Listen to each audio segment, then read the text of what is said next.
कि अभी ईद की रौनक बुझी भी नहीं थी और हमारी जड़ों पर एक नया फरमान लाया गया। पहले उत्तर प्रदेश में मुसलमानों को नमाज पढ़ने पर रोक लगाई और फिर सौगात में ये बिल लाया गया। निसार में तेरी गलियों पे है वतन, जहाँ चली है रिवाजों गैर कि कोई ना सर उठाकर चल सके। ये वही सरकार है जिसने राम जन्मभूमि ट्रस्ट में ये लिख दिया कि जिला अधिकारी भी अगर होगा तो हिंदू होना चाहिए। कोई मुझे बताए कि वहां पर सेक्युलरिज्म का रस क्यों नहीं घोला गया। सर, मैं ये कहना चाहती हूँ कि सरकार ने महिलाओं के लिए ऐसा कौन सा नया काम किया जिसका ढिंडोरा सरकार का हर सदस्य पीट रहा है। इस बात की तायद अगर आपकी तरफ से कोई मुस्लिम महिला करती तो हम उसका यकीन भी करते, लेकिन अफसोस आपकी इतनी लंबी कतार में एक भी मुस्लिम महिला नजर नहीं आती है। सर, मैं माइनॉरिटी महिला हूँ, इस सदन में हम सिर्फ 2 महिलाएं हैं और उस नाते से मैं ये बात कहना चाहती हूँ कि इस बिल के माध्यम से मुस्लिम महिलाओं को कुछ नहीं मिल रहा है, ये हमें कुछ नहीं देना चाहते। कागजों की कैद में बस नाम रह जाएंगे, वो जो हमारे थे सिर्फ दावे में रह जाएंगे। इस बिल के द्वारा मीठी ईद के जायके को कड़वा करना, यही असली सौगाते मोदी था। धन्यवाद सभापति जी। मैं सबसे पहले दाद देना चाहती हूँ इस बिल के टाइमिंग की कि अभी ईद की रौनक बुझी भी नहीं थी और हमारी जड़ों पर एक नया फरमान लाया गया।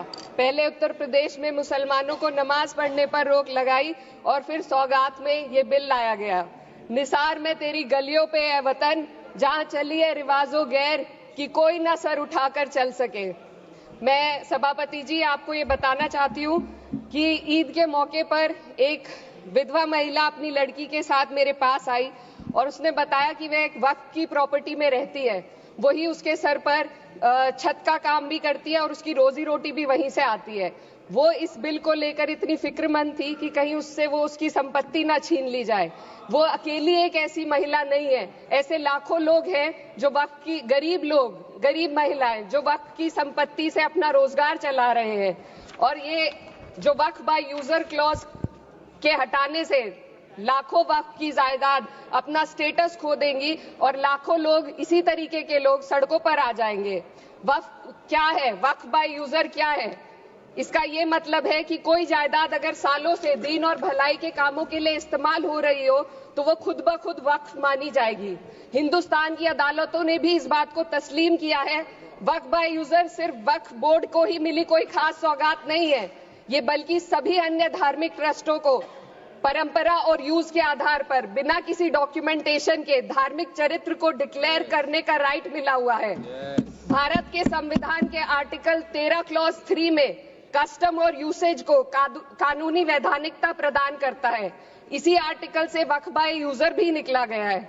इस बिल के कानून बनने पर वक्फ बोर्ड तो इस प्रोविजन से हाथ धो बैठेगा, लेकिन अन्य धार्मिक ट्रस्टों को यह सुविधा जारी रहेगी। इससे भारतीय संविधान के आर्टिकल 14 और 15 का सीधा उल्लंघन है, जो धर्म और जाति के आधार पर भेदभाव और कानून के सामने सभी की बराबरी पर जोर देता है।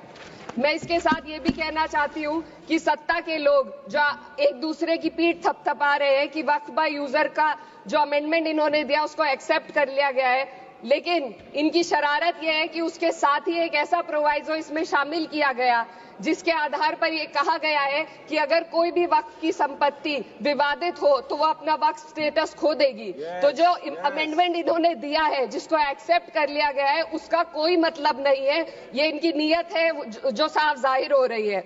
सोने पर सुहागा एक काम और किया है, सरकार ने वक्फ की कानून के सेक्शन 107 को हटाकर लिमिटेशन एक्ट में 12 साल तक ही किसी के खिलाफ अदालत में जाने का प्रोविजन है।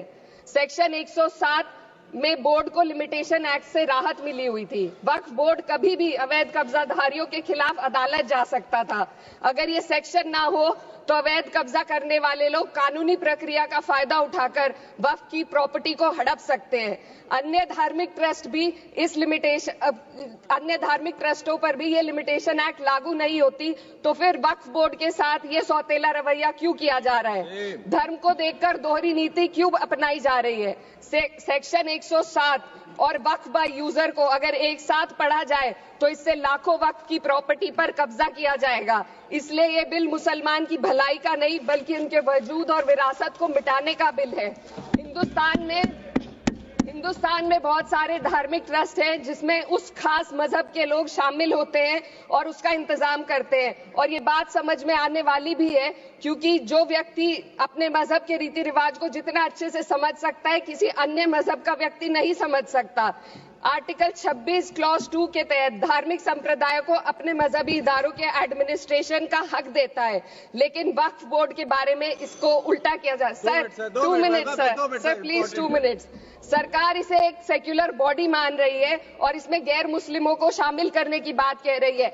आपके मुंह से सेक्युलरिज्म की बात सुनकर अच्छा लगा, लेकिन अगले ही पल ये भ्रम टूट जाता है क्योंकि आपको सिर्फ दान देने के लिए प्रैक्टिसिंग मुस्लिम का आपने क्लॉज डाला है, लेकिन बोर्ड में बैठने के लिए मुस्लिम होने की कोई आपकी क्लॉज नहीं है। तो इससे आपकी जो दोहरी नीति है वो साफ जाहिर होती है।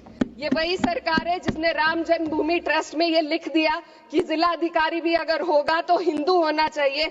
कोई मुझे बताए कि वहां पर सेक्युलरिज्म का रस क्यों नहीं घोला गया। सर आखिर में मैं अपनी बात को खत्म करने से पहले, महिलाओं का मुद्दा बार बार उठाया जा रहा है। सरकार का कहना है कि बोर्ड में मुस्लिम महिलाओं को रिप्रेजेंटेशन देंगे।